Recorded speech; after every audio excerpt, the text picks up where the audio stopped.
ఎక్కడ పడితే అక్కడ రాష్ట్రం ఇన్ని అప్పులు చేయలేదు అని పదే పదే హరీష్ రావు గారు ఎవరు చేశారు? 2014 నుంచి 2023 మీరే కదా. ఇవన్నీ తెచ్చింది మీరే కదా, మీ ముఖ్యమంత్రే కదా, ఆనాటి మీ ముఖ్యమంత్రి కదా. మీరు దాస్తే దాగే కాదు కదా, రికార్డ్స్ లో ఉండే కదా. అక్షరాల మీరు రకరకాల మార్గాల ద్వారా రాష్ట్రానికి తెచ్చిన అప్పులు, ఎఫ్ఆర్బిఎం పేరు మీద కొన్ని, government guaranteed loans raise by అంటే కార్పొరేషన్స్ పేరు మీద కొన్ని, మీరు ఎంప్లాయీస్ పెండింగ్ పెట్టిపోయినటువంటి అప్పులు కొన్ని,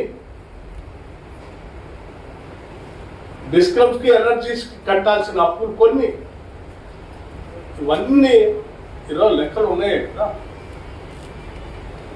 ఇవన్నీ కలిపి 8,21,651 కోట్లు మీరు బకాయి పెట్టిపోయారు కదా అప్పులు చేసి. ఇది వాస్తవం కాదా? ఇవి చెప్పండి మీరు.